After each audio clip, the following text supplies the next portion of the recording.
हम लोग कुछ माल इकट्ठा करते हैं, हम लोग आपस में कुछ पैसे जमा करके आका के घर पे पहुंचा देते हैं। हमें जान मिली है तो नबी के सदक़े में मिली है, ये माल मिला है तो नबी के सदक़े में मिला है, हमें ईमान मिला है तो नबी के सदक़े में मिला है, हमें इरफान मिला है तो नबी के सदक़े में मिला है। तो चलो नबी की बारगाह में चलते हैं। आए सहाबाए किराम तोहफे लेकर के आका की बारगाह में अर्ज करते हैं, या रसूल अल्लाह, यह तोहफा हम आपकी बारगाह में लेकर के आए हैं। नबी ने देखा, इरशाद फरमाया, मेरे सहाबा मुझे इसकी जरूरत नहीं है, अगर बदले में तुम मुझे कुछ देना चाहते हो तो मेरे अहले बैत से मोहब्बत करो, मेरे घर वालों से मोहब्बत करो। अरे मैं तो तुम्हें दुनिया में देने के लिए आया हूँ। मदीने वाले मुस्तफ़ा सल्लल्लाहु अलैहि वसल्लम फरमाते हैं, तुम मेरे कराबतदारों से मोहब्बत करो, तुम मेरे अहले बैत से मोहब्बत करो। मुफस्सिरीन किराम फरमाते हैं, कराबतदार से मुराद कौन है? एक सहाबी ने नबी की बारगाह में अर्ज किया, या रसूल अल्लाह, वो कराबतदार कौन है जिनकी मोहब्बत हमारे ऊपर वाजिब है? तो नबी इरशाद फरमाते हैं, तुम अली से मोहब्बत करो, फातिमा से मोहब्बत करो और हसन और हुसैन से मोहब्बत करो। क्या बात रजा उस चमनिस्ताने करम की, ज़हरा है कली जिसमें हुसैन और हसन फूल। तो कराबतदार कौन है? नबी के घर वाले कौन हैं? अब एक हदीस पाक सुनो। कुरान करीम के अंदर जब ये वो आयत करीमा, इन्नमा युरीदुल्लाहु लियुज़हिबा अन्कुमुर रिज्सा अहलल बैत, ऐ नबी के घर वालों, अल्लाह ताला तुमसे हर तरह की गंदगी और नापाकी को दूर करने का इरादा फरमाता है। जब ये आयत करीमा नबी पे नाजिल हुई तो मेरे आका हजरत फातिमा के मकान पे तशरीफ लाए। हदीस पाक के अल्फाज हैं, अन अम्र इब्न अबी सलमा काल लम्मा नज़लत हाज़िहिल आया, इन्नमा युरीदुल्लाहु लियुज़हिबा अन्कुमुर रिज्सा अहलल बैत व युताहिरकुम तत्हीरा फी बैते उम्मे सलमा फदअन नबिय्यु फातिमता व हसनन व हुसैना फजल्ललहुम बिकिसा व अलीयुन खल्फा ज़हरिही फजल्ललहु बिकिसा सुम्मा क़ाल अल्लाहुम्मा हाउलाए अहलु बैती फज़हिब अनहुमुर रिज्सा व ताहिरहुम तत्हीरा। हज़रत अम्र इब्ने अबी सलमा बयान करते हैं कि जब ये आयत करीमा, ऐ नबी के घर वालों, अल्लाह तुमसे हर तरह की गंदगी और नापाकी को दूर करने का इरादा फरमाता है, ये उम्मे सलमा के घर में नाजिल हुई थी। फदअन नबी व फातिमता, तो मेरे आका ने हजरत फातिमा को बुलाया और वह हसनन व हुसैन, और इमाम हसन और इमाम हुसैन को बुलाया। फजल्ललहुम बिकिसा, और उनको अपनी चादर के नीचे छुपा लिया। 3 तन चादर के नीचे आ गए। वह अलीयुन खल्फा ज़हरिही, और अली मेरे आका की पुश्ते अनवर के पीछे खड़े थे। आका ने उनको सामने किया, फजल्ललहु बिकिसा, उनको भी चादर के नीचे छुपा लिया और आका ने अपना सरे मुबारक भी चादर के अंदर कर लिया। अब ये 5 तन चादर के अंदर हो गए। जब 5 तन चादर के अंदर हुए, इसीलिए हम कहते हैं पंजतन। ये 5 तन चादर के नीचे हैं। नबी ने अपने दस्ते मुबारक दुआ के लिए उठाए, अल्लाहुम्मा हाउलाए अहलो बैती, ऐ मेरे परवरदिगार, ये मेरे अहले बैत हैं, मौला ये मेरे घर वाले हैं। हजरात, मदीने वाले मुस्तफ़ा दुआ करते हैं, मौला ये मेरे घर वाले हैं, ये मेरे अहले बैत हैं। फज़हिब अनहुमुर रिज्सा, इनसे हर तरह की गंदगी को दूर फरमा दे। व ताहिरहुम तत्हीरा, और इन्हें खूब खूब पाक फरमा दे। पता चला अहले बैत में हजरत अली आते हैं, अहले बैत में हजरत फातिमा आती हैं, अहले बैत में हजरत इमाम हसन आते हैं, अहले बैत में हजरत इमाम हुसैन आते हैं। हजरात गिरामी, अहले बैत का जो लफ्ज बोला जाता है, वैसे अहल माने वाला, बैत माने घर। अहले बैत का मतलब हुआ घर वाले। तो नबी की अज़वाजे मुतहरात भी इसमें शामिल है, क्योंकि वो भी घर में रहती थी, और नबी के ये भी अहले बैत में शामिल है। मौला अली शेर खुदा, हजरत फातिमा, इमाम हसन और इमाम हुसैन। हजरात, हदीस पाक से साबित हो गया कि अहले बैत में हजरत अली आते हैं, अहले बैत में हजरत फातिमा आती हैं, अहले बैत में इमाम हसन आते हैं, अहले बैत में इमाम हुसैन आते हैं। हजरत अली की शान को आपने सुन लिया, हजरत फातिमा का मकाम आपने जान लिया, इमाम हसन की अजमत को आपने सुन लिया। अब इमाम हुसैन की शान देखो, इमाम हुसैन का मकाम देखो। कौन इमाम हुसैन है? नबी फरमाते हैं, हुसैन मुझसे मुझसे है और मैं हुसैन से हूँ। मतलब क्या है? मतलब ये है हुसैन का कौल मेरा कौल है, मेरा कौल हुसैन का कौल है, हुसैन का हाथ मेरा हाथ है, मेरा हाथ हुसैन का हाथ है, हुसैन का फरमान मेरा फरमान है, मेरा फरमान हुसैन का फरमान है। नबी फरमाते हैं हुसैन मुझसे है और मैं हुसैन से हूँ। हजरात कितनी बड़ी अजमत और शान होगी। एक मकाम पे नबी ने इरशाद फरमाया, जिसने हसन और हुसैन से मोहब्बत की उसने मुझसे मोहब्बत की, और जिसने इन दोनों को नाराज किया उसने मुझको नाराज किया। हजरात ये इमाम हुसैन की शान देखो। इमाम हुसैन के नाम में कितने हर्फ आते हैं? हुसैन के नाम में 4 हर्फ हैं। बहुत अहम बात बता रहा हूँ, हुसैन के नाम में 4 हर्फ हैं।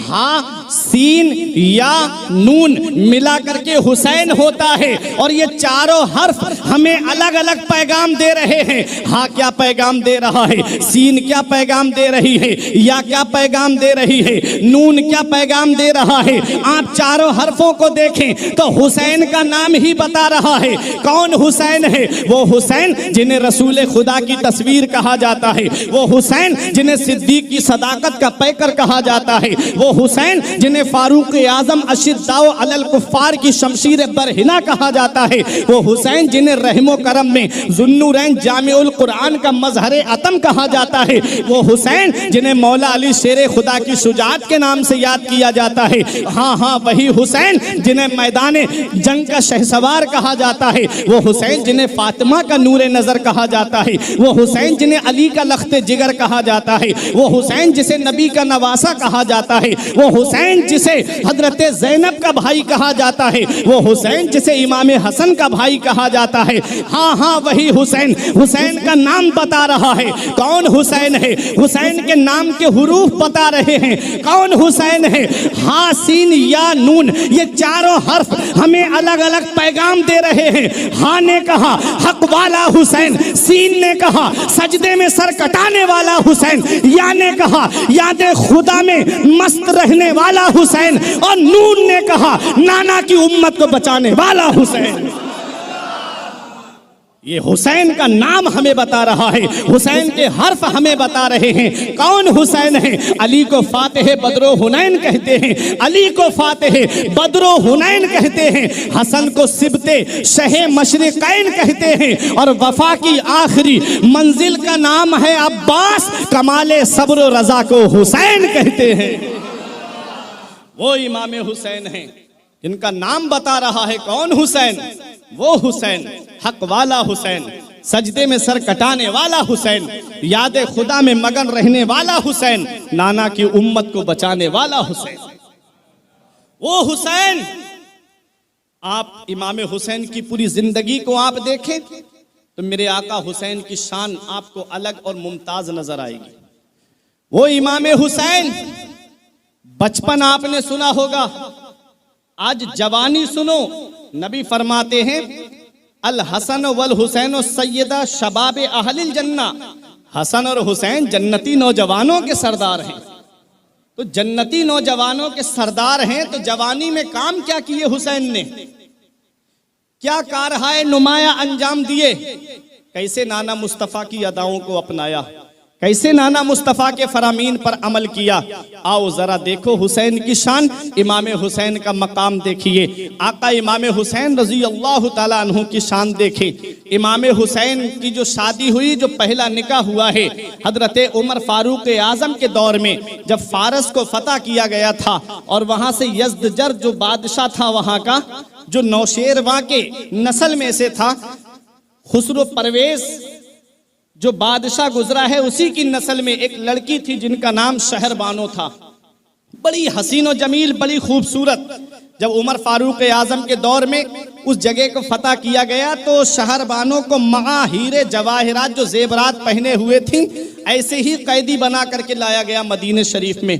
हजरत शहरबानो बादशाह की बेटी हैं, बादशाह की लड़की हैं। उमर फारूक आजम से किसी ने कहा हुजूर इसका निकाह आप अपने बेटे अब्दुल्ला के साथ कर दीजिए। उमर फारूक आजम ने शहरबानों को देख के कहा कि इसका निकाह मैं ऐसी शख्सियत के साथ करूंगा, तुम्हें नहीं पता ये एक बादशाह की बेटी है और ये शाही खानदान में पली और बड़ी है, इसका निकाह मैं ऐसी शख्सियत के साथ करूंगा। अगर ये एक बादशाह की बेटी है तो ऐ शहरबानों सुन ले, कयामत तक उमर का इंसाफ याद रखा जाएगा, कयामत तक उमर का अदल याद रखा जाएगा। उमर फारूक आजम फरमाते इसका निकाह मैं अपने बेटे के साथ नहीं करूंगा, ये एक बादशाह की बेटी है तो मैं उसके साथ इसका निकाह करूंगा कि जो बादशाहों के बादशाह का बेटा है। कहा इसका निकाह मैं उसके साथ करूंगा, इसके बाप की हुकूमत तो एक ही इलाके में चलती है और जिसका वो बेटा है उसकी हुकूमत सारे कायनात पे चलती है। इसका निकाह मैं ऐसी शख्सियत के साथ करूंगा जिसकी हुकूमत सिर्फ जमीन पर नहीं बल्कि आसमानों पर भी चलती है। हजरत शहरबानों का निकाह इमाम हुसैन के साथ कर दिया जाता है। इमाम हुसैन को बुलाया गया और कहा कि आपका निकाह मैं शहरबानों के साथ कर रहा हूं। उमर फारूक आजम ने खुतबा पढ़ा, उमर फारूक आजम ने निकाह पढ़ाया। हजरात जब ये निकाह हो गया तो मां जेबरात के हीरे जवाहरात जितना सामान उनके पास में था सब उनको दे करके इमाम हुसैन के साथ में रुखसत कर दिया गया। हजरात इन्हीं की नस्ल से हैं हजरत इमाम ज़ैनुल आबिदीन, इन्हीं के शिकम मुबारक से पैदा हुए हैं हजरत इमाम ज़ैनुल आबिदीन, जिनसे आज पूरी दुनिया में सैयदों की नस्ल चली है, जिनसे आज पूरी दुनिया में सैयदों की नस्ल चली है। वो इमाम ज़ैनुल आबिदीन हजरत शहरबानो ही के शिकम से पैदा हुए। आओ देखो, जब आपका निकाह हो गया अज़दवादी जिंदगी गुजर रही है इमाम हुसैन की। इमाम हुसैन के घर के बराबर में एक यहूदी का घर था। इमाम हुसैन के घर में रोजाना वो कूड़ा डालता, रोजाना गंदगी डालता। मेरा इमाम उससे कुछ नहीं कहता, मेरा इमाम वो कूड़ा उठाता और बाहर फेंक देता। एक दिन यहूदी की बीबी ने उससे कहा तुम किसके घर में कूड़ा डालते हो? कहा ये हुसैन इब्ने अली के घर में। कहा तुम हुसैन के घर में कूड़ा डालते, तुम्हें शर्म नहीं आती, तुम्हें हया नहीं आती?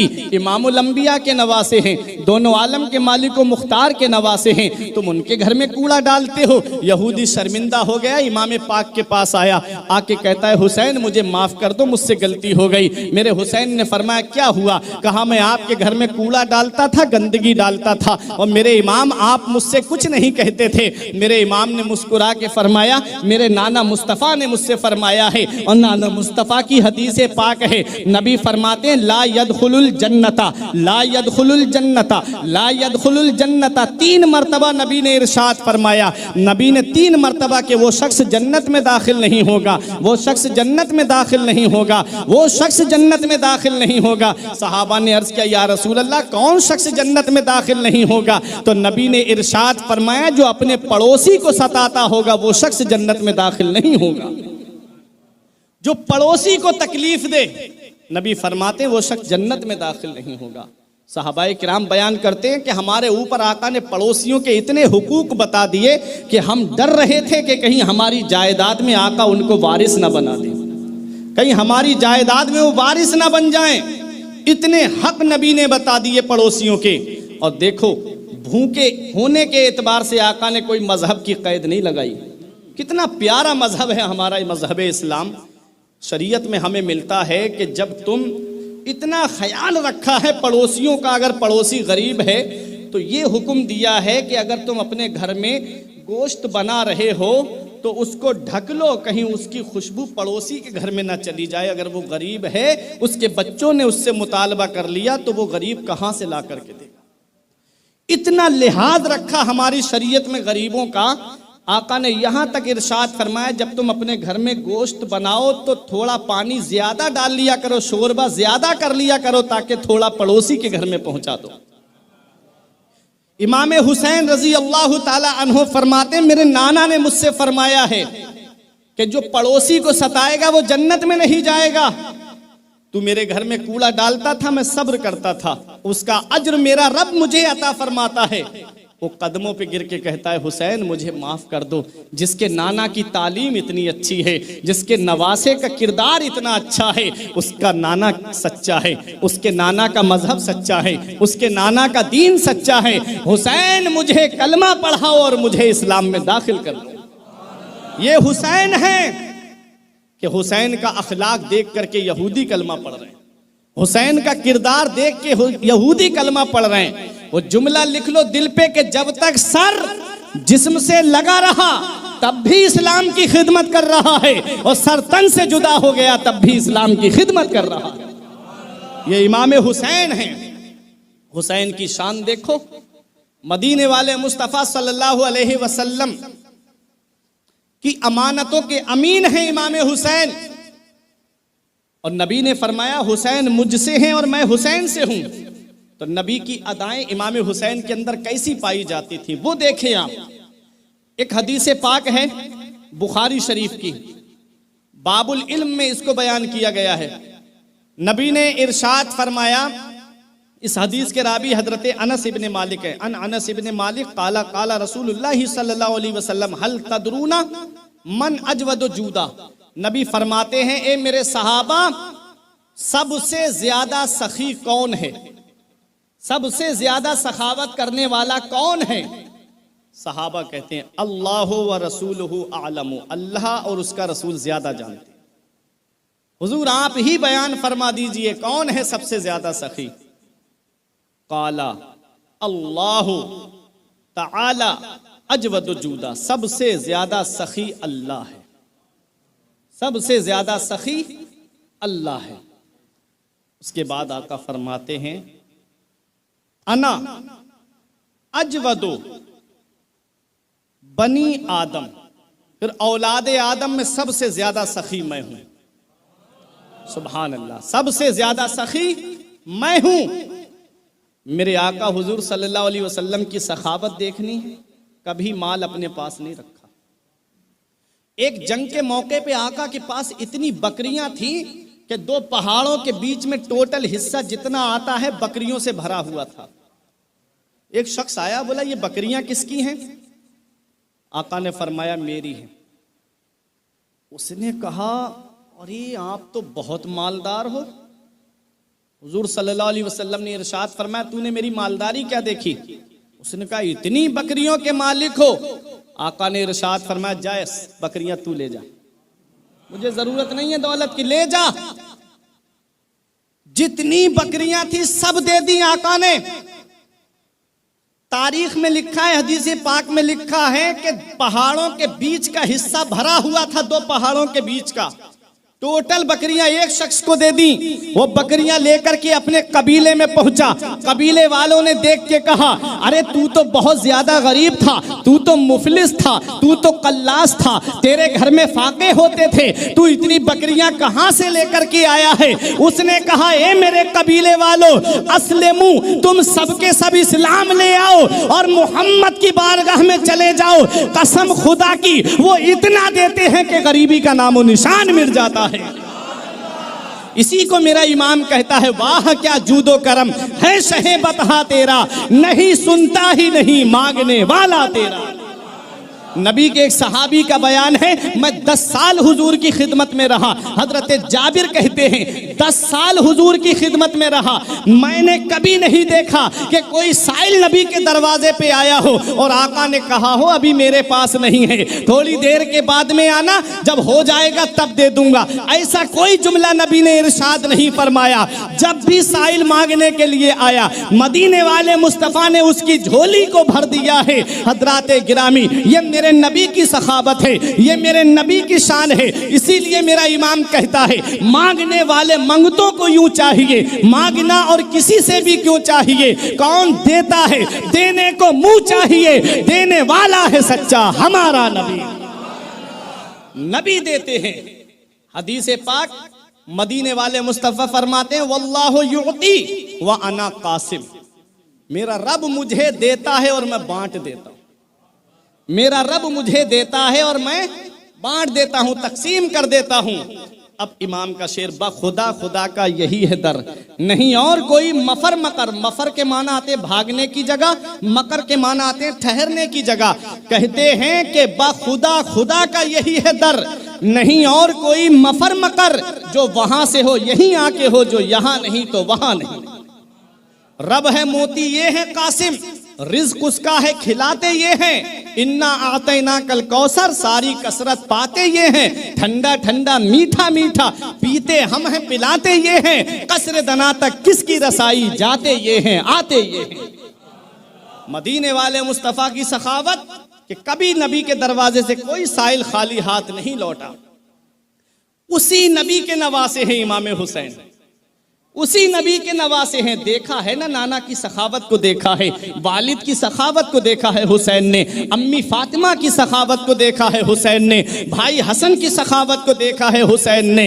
हजरात 6 साल तक नाना के साथ रहे, 7 साल अम्मी फातिमा के पास में रहे हैं, 6 साल कुछ महीने और 7 साल अम्मी के पास में, और 37 साल अपने वालिद के साथ में रहे हैं। आओ जरा देखो इमाम हुसैन रजी अल्लाह ताला अन्हु और अपने भाई के पास तकरीबन 50 साल के करीब तक रहे हैं। आओ इमाम हुसैन की भी सखावत देख लो, क्या शान है इमाम हुसैन की, क्या मकाम है इमाम हुसैन का। इमाम हुसैन रजी अल्लाह ताला अन्हु सखी नाना के नवासे हैं, सखी बाप के बेटे हैं, सखी माँ के बेटे हैं, सखी भाई के भाई हैं। इमाम हुसैन की सखावत का भी कोई जवाब नहीं। इमाम हुसैन रजी अल्लाह ताला अन्हु को एक बार 10,000 दिरहम थे इमाम हुसैन के पास में।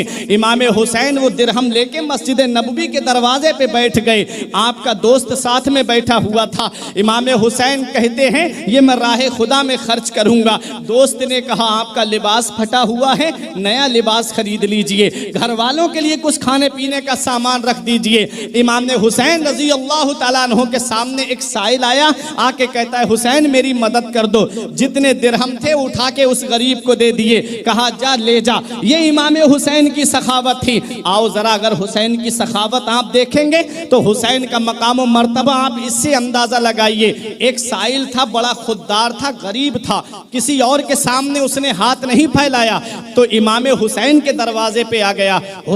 इमाम हुसैन अंदर थे और खादिम दरवाजे पे खड़ा हुआ था। इसने अशआर लिखे अरबी में और लिख करके खादिम को दिया, कहा इमाम हुसैन को दे दो।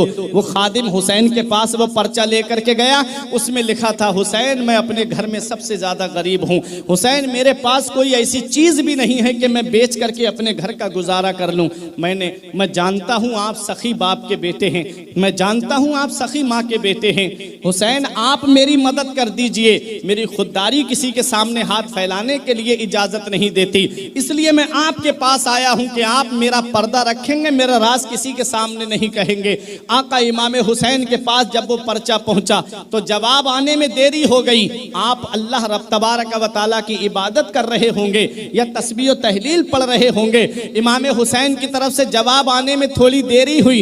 इसने फिर से लिख करके भेज दिया हुसैन आप मेरी तरफ तवज्जो दीजिए, मैं अपने कबीले में जाऊंगा, मेरे कबीले के लोग मुझसे पूछेंगे बता क्या लेके आया है। अगर मैं ये कहूंगा कि मुझे हुसैन ने दिया है तो ये झूठ हो जाएगा, और मैं ये कहूंगा कि मुझे कुछ नहीं दिया है तो कोई मेरी बात पे यकीन नहीं करेगा, क्योंकि आपके दरवाजे से कोई खाली हाथ लौटा ही नहीं है। मैं कितना भी कहूंगा मुझे कुछ नहीं दिया है तब भी कोई मेरी बात का यकीन नहीं करेगा। हुसैन आप मेरी तरफ तवज्जो दीजिए। अंदर से इमाम हुसैन ने एक थैले के अंदर दिरहम और दीनार रखे और 1000 के करीब दिरहम दिए, एक रिवायत में 10,000 दिरहम दिए, और देने के बाद आपने पर्चा लिखा और साइल के लिए ये लिख करके भेजा तूने जल्दी कर दी इसलिए ये थोड़ा सा तोहफा हम तुझे दे रहे हैं, अगर तू थोड़ी देर और रुक जाता तो हम तेरी मुराद को पूरा कर देते। ये 10,000 दिरहम ले जा, तू ये समझ लेना कि तूने कुछ मांगा ही नहीं है और हम ये समझ लेंगे कि हमने कुछ दिया ही नहीं है। 10,000 दिरहम। कभी गौर किया, कभी आप गूगल पे सर्च करके देखना एक दिरहम कितने का होता है। एक दिरहम की अगर कीमत आप देखेंगे, दिरहम चांदी का होता है, दीनार सोने का होता है, चलते थे पहले, और एक दिरहम के अंदर जो वजन होता था वो 2 ग्राम और 994 मिलीग्राम। अब उसकी कीमत चांदी के हिसाब से, आज के दौर के हिसाब से लगाइएगा चांदी कितने रुपए है। 1 लाख से ज्यादा इमाम हुसैन रजी अल्लाह ताला अन्हु ने दे दिए और इरशाद फरमाया जा ले जा, तू ये समझ लेना कि तूने कुछ मांगा ही नहीं है और हम ये समझ लेंगे कि हमने कुछ दिया ही नहीं है। मंगता तो है मंगता कोई शाहों में दिखा दो, मंगता तो है मंगता कोई शाहों में दिखा दो, जिसको मेरे सरकार से टुकड़ा ना मिला हो। अरे आता है फकीरों पे उन्हें प्यार कुछ ऐसा, खुद भीख दे और खुद कहे मंगते का भला हो। ये घराना ही सखी घराना है, सैयदुल अस्खिया का घराना है, वो इमाम हुसैन रजी अल्लाह ताला अन्हु हैं। आज हम परेशानियां लोगों की देखते हैं, देख के चले जाते हैं, होगा परेशान, कोई नजरअंदाज कर देते हैं, लेकिन अफसोस का मकाम है हम इमाम हुसैन की शान को सुनते तो हैं लेकिन उनकी अदाओं को अपनाते नहीं, उनके कैरेक्टर को अपनाते नहीं, उनके किरदार से हम नसीहत हासिल नहीं करते। इमाम हुसैन की शान, मैं जवानी बता रहा हूँ इमाम हुसैन की। एक नबी के सहाबी हैं हजरत उसामा इब्ने ज़ैद, वो बीमार पड़ गए और आखिरी वक्त था, उनके इंतकाल का वक्त करीब था। इमाम हुसैन को पता चला तो इमाम